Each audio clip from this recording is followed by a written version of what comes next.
Hi, Tyson Bradley from the Sojourner.org, standing here today in front of the Mamertine prison in Rome, where traditionally the Apostle Paul and Peter would have been imprisoned under Emperor Nero.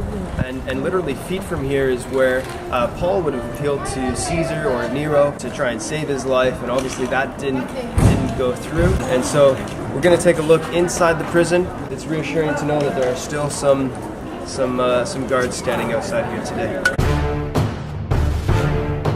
So obviously this interior has changed quite a bit. Paul and Peter wouldn't have had the luxury of walking down these stairs into their cell. Prisoners would have been dropped through this hole here and fallen through and been put in there and left in their cell down there. So that was the entrance in their time, but obviously today the modern entrance is down some nice stone stairs. It is believed that the Apostle Paul wrote 2 Timothy, the letter to Timothy, from this prison cell. And so he tells us a lot. If this is the case, if this is where he did write that letter, he does tell us a lot about this prison cell. He says that it's cold and damp in 2 Timothy 4:3, which being down here I can definitely attest to that it is cold and damp. That he was chained like a common criminal in 2 Timothy 1:16 and 2:9, so he would have been chained somewhere behind me. That his friends had a hard time finding where he was being kept in 2 Timothy 1:17. It's definitely sobering to hear these words ring out in this prison cell in 2 Timothy 4:6-7, where he says, "For I am already being poured out as a drink offering, and the time of my departure has come. I have fought the good fight. I have finished the race. I have kept the faith.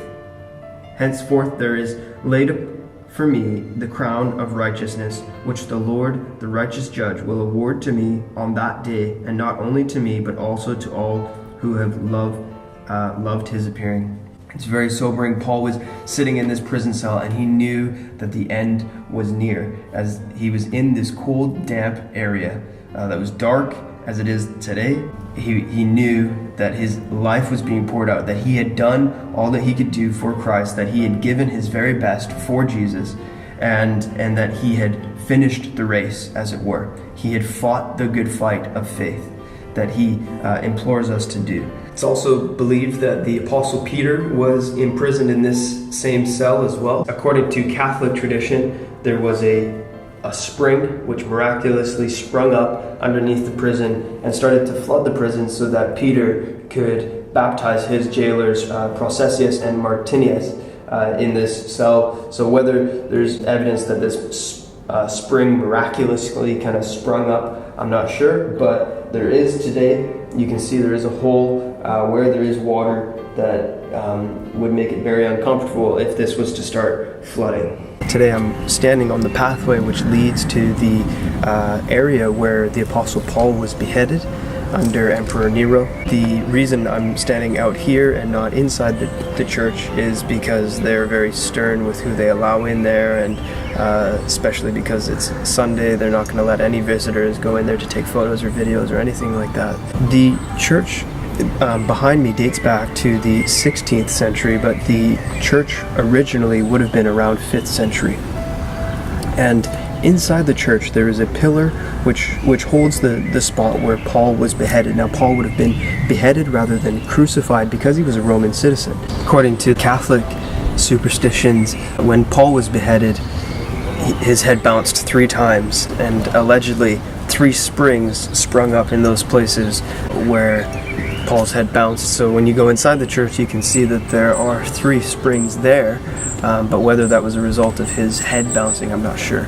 The Apostle Paul had quite a tradition of killing Christians, and now went from being one who killed Christians to dying as a Christian right here. So it's a truly remarkable story of how, no matter what circumstances would come, that we would be able to say that Christ is enough, and that if we were placed in Paul's position, where we were once persecutors of the church and now placed in a position where we had to die for Christ as he did right here, it would be a truly remarkable thing to say that Jesus is enough. and that all things are joy. He counts all things as loss for the sake of knowing Christ Jesus.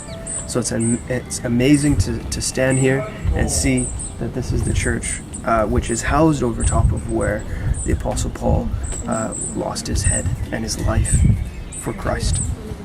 Here today inside of Rome's second largest church, which is called St. Paul outside the walls. There's been a church on this site since 398 AD, and the reason for that is because the Emperor Constantine wanted to build a church on top of the site which is traditionally believed to be where the Apostle Paul is buried. Christians had been coming to this site and venerating his tomb for years, and he decided to build a church on top of that.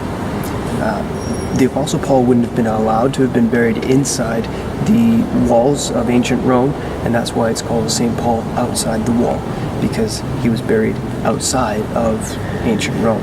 Behind me is traditionally believed the place where the Apostle Paul was buried, and they also believe that the chains which held him in prison from 61 to 63 AD here in Rome are also above the tomb. There's good archaeological evidence to support the tomb being there. In 2009 they did some tests and found inscriptions, and there's even confirmed that there is a body in there, so there's good archaeological evidence to support that this may actually be the tomb of the Apostle Paul. So as I think of the letters which Paul wrote, having now seen where he was in prison and where he was beheaded, and now seeing his gravesite, I can say that it really brings the Bible to life. It really brings history to life as well. Just to see that the man who wrote all my favorite letters, Romans and Ephesians and Philippians, that he is buried right here. And obviously it still attracts many visitors today because it truly is a sight to see.